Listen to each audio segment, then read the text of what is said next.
Hey, this is Anney. And Samantha. And welcome to Stuff I Never Told You, a production of iHeartRadio.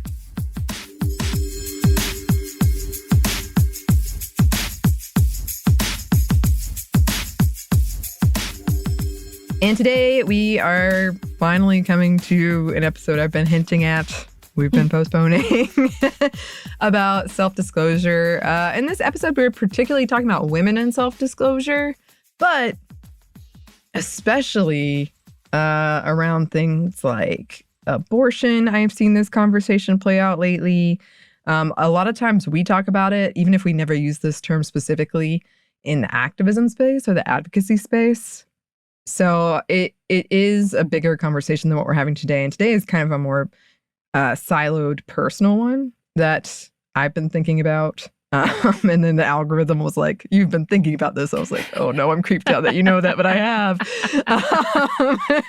I know. So just to put that out there, content warning, we are talking about sexual assault and trauma.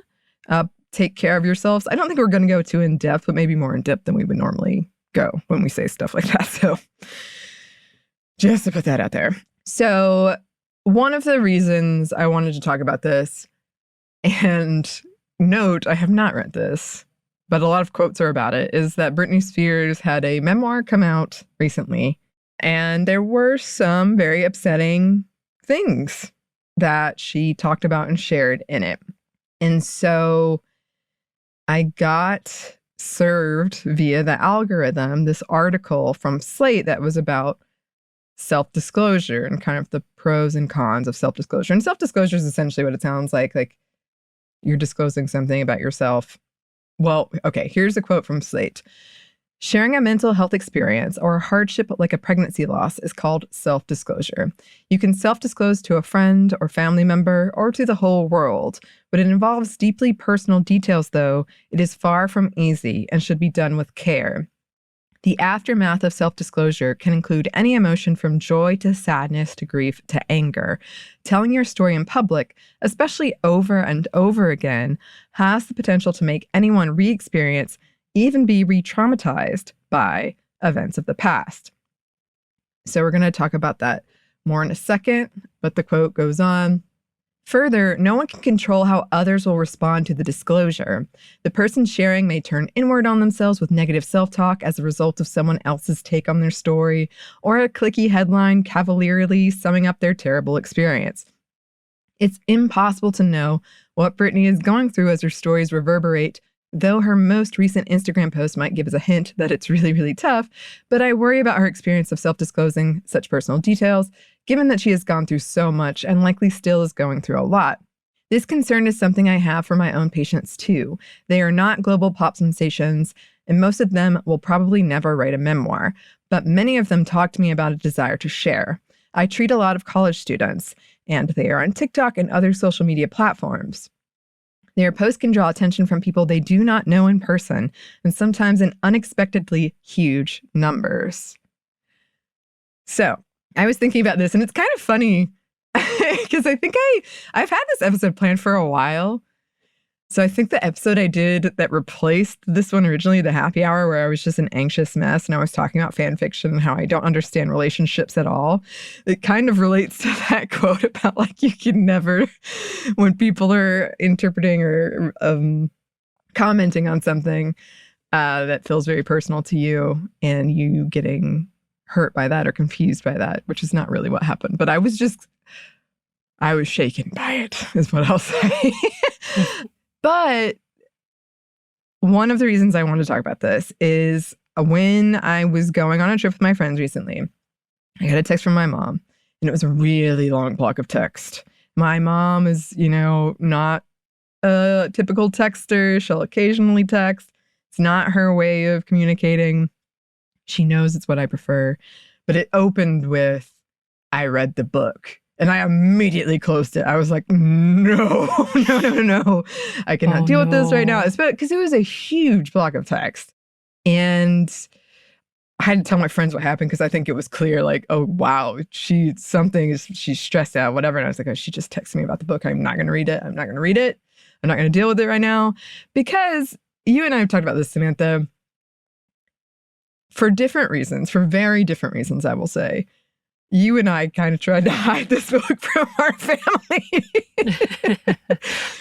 Technically, my family doesn't know still, or they haven't told me if they did. Yes, we both, which is sad. I mean, it should be such like a happy, I want to share it with people. But for different reasons, we both were like, no, I really don't want that. And so I didn't tell her. She knew it was coming. She knew I had done it. She would ask about it, and I would be very vague. But then I think she just sort of, she looked me up online and it was like, oh, here's the book. And I was like, oh no, I guess I was there when she did it. And so then I had to be like, yeah, it's been out for a while. You know, it's fine, it's fine. And she immediately ordered it. And then I kind of had this vague hope of like, maybe she won't read it. Like maybe she'll just get it and never read it. But she read it. She read it. And she was so nice about it. I think it was like everyone had gone to sleep and I like was still awake and I read the text and it was very sweet. It was like a super kind, like bring tears to your eyes, supportive text. Aww. Yay. And she was like, I'm so proud of you. I can't believe who you've become. Like all of these things. But the reason I was so stressed about like her reading it was twofold. One was I've come out to her, but never like super clearly, if that makes sense. Like I've said, like, I've even said I'm asexual, but I think for some people that doesn't register as queer. That just registers as though she doesn't want sex. Right. Yeah. So I think I had done it. She's very supportive of that stuff. So I wasn't very worried about it, but it was just kind of a strange, like, I didn't really have this conversation with you. And then the other chapter was the rape kit chapter, where I talk about being sexually assaulted in college, which I never told her. Never. I did kind of hint at it in one conversation, but I never told her because I didn't want to talk about it. It's upsetting, clearly. Yeah. Like, I don't like talking about it. I thought she would blame herself. And then I was like, because my parents didn't want me to go to school in the city, which I think a lot of us can relate to. Right. And it's not that wasn't why this happened. But I was worried they'd be like, which is such a silly worry, but I was worried they'd be like, see, we told you shouldn't go to the city. Which has happened to people. Yeah. So it's legitimate. Yeah. I think it was more silly, and I don't think my parents would have done that. I think that was more of I felt stupid, and I don't like feeling stupid. Right. But they would have not done that. But I felt that way. And just the whole thing feels, and this is what I wrote. It's not, if you haven't read the book yet, it is not graphic in any way. It is not, that is not what I was going for at all. And what I describe is like kind of this feeling of like remembering a movie and just like being like, oh, well, that's what happens on college campuses, right? Oh, too bad. I shouldn't have done that. Which I thought was kind of really very upsetting. That is incredibly upsetting. But it's not graphic at all. But she had this whole thing in the text that was like, that never should have happened. I'm so sorry. And the first thing I wanted to text back was like, it wasn't your fault. Like, no, why am I thinking like this? Ugh. But I was immediately worried that she felt bad. And so it was like a really supportive text. I feel guilty I didn't tell her and that she found out about it like that. But I thought it was pretty telling that my first thing was like, okay, I need to reassure her it's her fault. It's not her fault. Like, or else she's going to feel really bad and then it's going to be all my fault. And so I get this thing about self-disclosure and I was reading it and I was like, yeah, because I wanted to share that. But I think that's one of the things where it's complicated because you feel, we were just talking about this, some days you feel good with that and some days you don't. And I wanted to share in particular that instance because it wasn't, I mean, I never would want to share something graphic, but it was just sort of more of my feeling I had after than anything else. But I did feel like I had to share it. And I think that a lot of people do feel that. And it's unfortunate because if we don't have these conversations, we've seen like nothing happens. Or people don't know that it happens or what's going on. They don't know. But then when you do, when you get something like Me Too, when you have people who are finding this wonderful connection online and supportiveness online, it's also a pressure to do that. And then you can get re-traumatized. You can have people who are commenting on your story who don't know you. And it can happen at like any time. You could be just going about your day, scrolling through, I don't know, whatever you like to look at on social media. And then you see a comment that's like, oh, I don't believe you. Or there's some kind of comment that will upset you because you shared the story, because you wanted to tell people the story and hopefully change things or help change things or help make things more clear.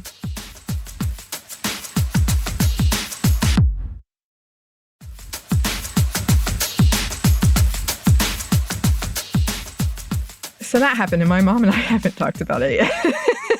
I was just telling you I put off calling her. That's part of the reason why. We haven't talked about it yet. Mm-hmm. I texted back and was like, thank you for reading it. I'm going on vacation. Because she was kind of like, take care of yourself, do something fun. And I was like, on it. That's cute. I like it. But when I was, it's been on my mind. And when I was in Vegas recently for work, I had this really cathartic dream. And I know people don't like hearing about dreams, but ultimately what happened is at the end, I was yelling at a friend like who was kind of hurting herself, sharing all of her pain with people. Like, you don't owe anyone anything. You don't owe anyone anything. And I woke up like, yeah, like I needed to have that, that moment. And, you know, it's not that I regret it at all. I think it's just, it sucks. It sucks. And you and I started this journey together as co-hosts, talking about this stuff, like self-disclosing this very painful stuff. And we thought it was important, and we talked about it, and we were very careful with each other, checking in on each other, like making sure, okay, how are you? How are you? How are you? So I think we did it well, and we did it looking out and making sure we weren't doing something that would hurt us more than it was already going to hurt, because it's painful. And I never, like, I don't know. I do try to share the things I feel more like I can handle this.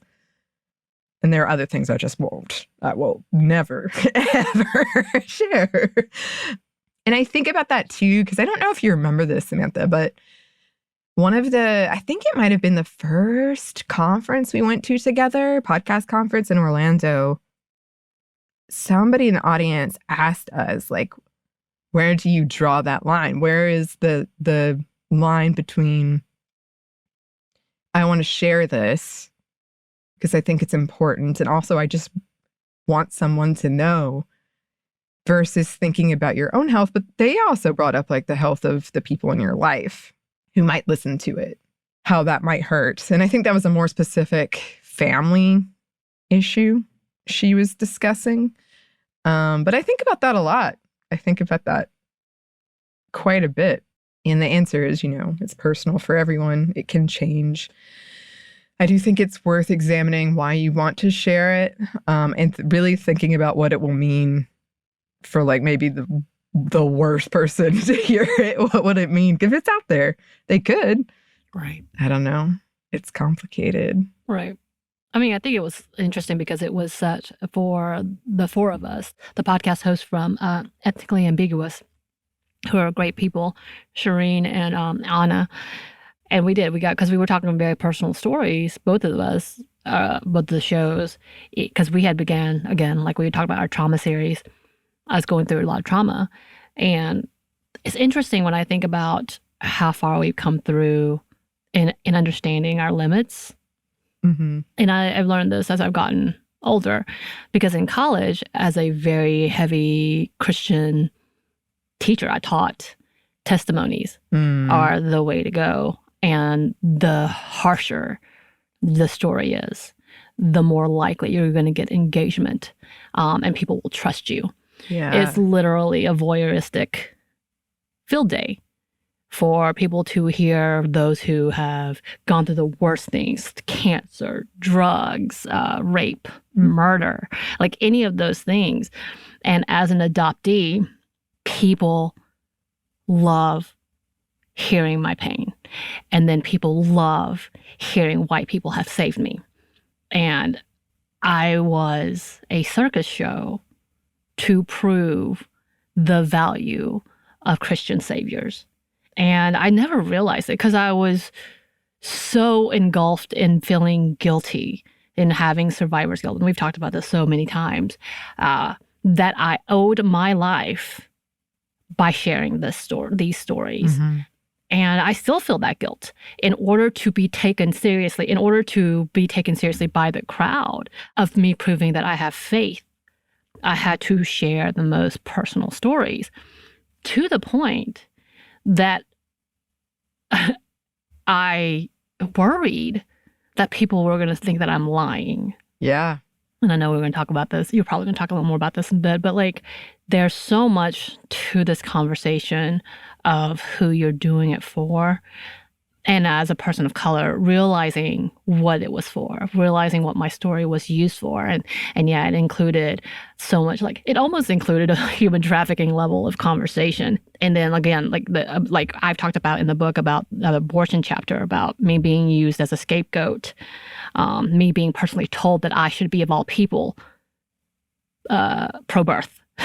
Essentially, that I am a horrible hypocrite for not being so. And I bought into that until recently. I bought into that, saying that how could I be? You're so right. I owe this to the people who saved me. And the people who, quote unquote, saved me are the very people that I'm hiding the book from. I'm hiding my job from. They don't ask about my job other than, you still doing it? Okay. And that's the end. The fact that they have no clue. And I've hid it from people who I think would accept and be proud of what I've done, just because I don't want them to know. And not because I'm ashamed, but because I don't want to fight. And I don't want to feel even more separated from them. But it's this level of like the self-disclosure of what people want to hear, the voyeuristic level of people thriving and knowing, well, my life wasn't as bad as hers, thank God. Yeah. Or she was a really big mess and I'm so much better off than that, thank God. Or look at my people, what we did for her people. She should be so grateful. That's right. Which is one of the big comments that I've seen recently of adoptees who are trying to find their identity, criticizing their own upbringing, and therefore they are ungrateful monsters. And I've seen it. I've seen the comments, which is really hard for me to take because it's personal. But that's, again, like that level of self-disclosure is like, at what point is it for them more so than for us? Right. And that is something to think about when self-disclosing, because bad actors will use your story perhaps in a way you do not want to prove a point you did not mean.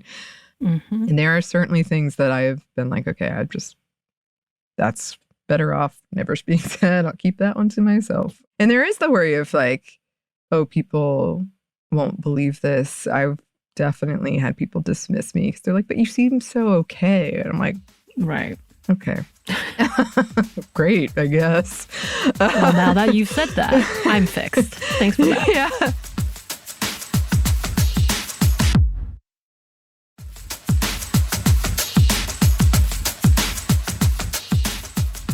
And one time I did, and I hate that I did this, but I just got so frustrated with somebody who was telling me like he just couldn't believe there was this level of sexual assault And that's every time how I was like, well, let me tell you about all of this that has happened to me. And he, like, to his credit, was like, oh, God, I'm so sorry. But I felt like that wasn't... We shouldn't have to. Yeah, I shouldn't have had to. And I wish I hadn't. Because I don't like that I told it in that way. It didn't feel like a choice. It felt like I was so upset it just came out. Like I didn't make the decision to disclose it. And that's one of the things, like going back to what that Slate article was saying, what they were sort of warning about was, you know, when you don't realize maybe the internet is forever, or a book is forever, and you do it, that maybe you'd wish you hadn't, or maybe you did it in like kind of an impulse thing and you didn't think it through all the way and you wish you hadn't. I thought the book, trust me, I had many times I could have removed it. So that's not what happened there. But in this instance with this person I was talking to, I wish I hadn't done it like that. And there's also something that happens that you were kind of talking about, Samantha, that I experienced in writing this book. And I'm not saying it's even wrong, but I'm saying that it encourages you to self-disclose more, is that people would tell me like, oh, that chapter was really powerful. That was so powerful. Right. And I'm glad. But then that makes you feel like, okay, well then what else can I mine and talk about that would be powerful? And I'm not, to reiterate, I'm not saying that that's bad. I'm just saying that I think that can put in your mind like, okay, well then I need to talk about the darkest thing that I can, because then I'll get like rewarded for it. Right. And as you were also saying, kind of not the same thing, but kind of, our internet algorithms also put that stuff in front of you. They are putting up that, they're giving it a boost. And so that's getting more traction than something that maybe isn't as upsetting. Which is like kind of losing the whole picture of whatever you're talking about. And it can lead to that pressure, once again, to, oh, I've got to share my story then, even if you aren't in a good place to, even if it will cause you pain, and or you feel bad that you don't, because you're seeing like, oh, everyone else is doing it and they're getting all this, like, oh, you're helping people so much by sharing this and I'm not sharing it, so what does that say? Right. So it's just a mess in that way as well. But it's complicated because it's also, I mean, we've talked about it. It is powerful to share those things, especially things we don't talk about a lot. And it's unfortunate that people have to. I just saw something about abortion, about that, because there's a lot of anti-abortion laws being proposed across the U.S. And people were saying, like, all of the people who have had abortions and these terrible experiences not being able to get abortions shouldn't have to share these stories, but it's kind of urgent. So, and we need to know.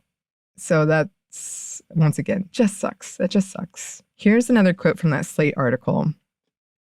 Further, self-disclosure can also open the door for more self-disclosure from others. You share your story with someone, then they share theirs with you. If you are still struggling with your mental health, you might not have the capacity to hold these kinds of responses. As powerful as it may be to know that your story made it easier for someone else to share theirs, you aren't their therapist, and their story might trigger components of yours. Trust me when I say that, as a psychiatrist, listening to other people's stories is one of the hardest things I do, and I am trained in it. So I want to include that not to discourage people from sharing their stories at all. But it is true that when, once again, sometimes you're going about your day and you get an email and you're like, oh no, it's about this. And it depends on your mental state. Some days that email will find me just fine.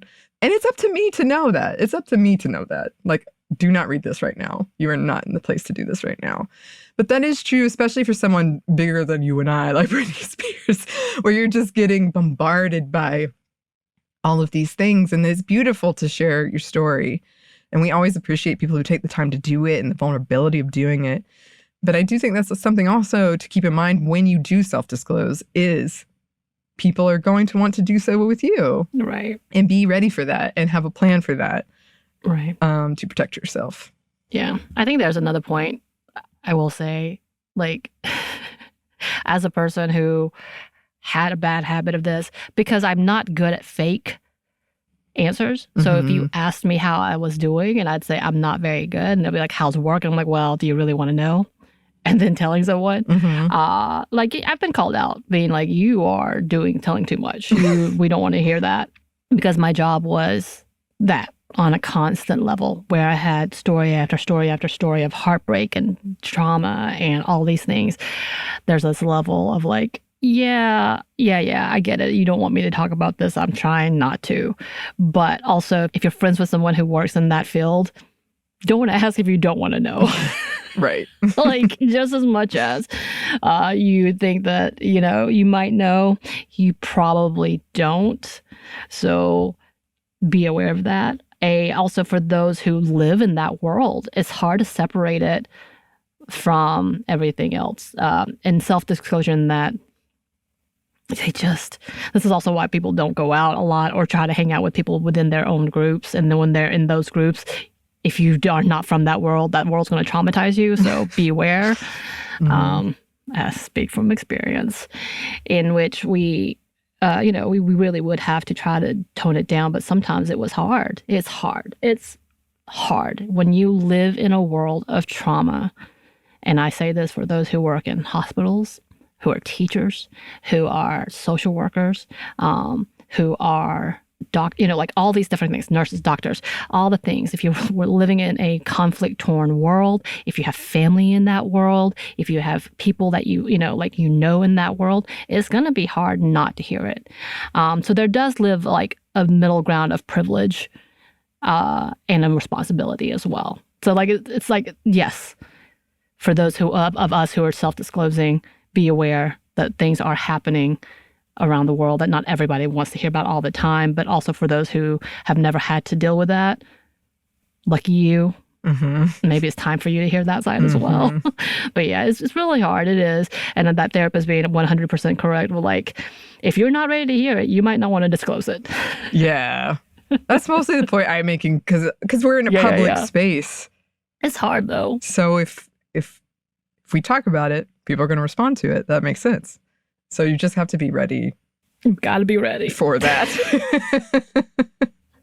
And if you know your friends are in a volatile state, asking, are you okay? Not probably the way to go if you don't want to hear it. Yes. But also to reiterate, like, you listeners have been great. There's nothing you have done or said. There's no target of this.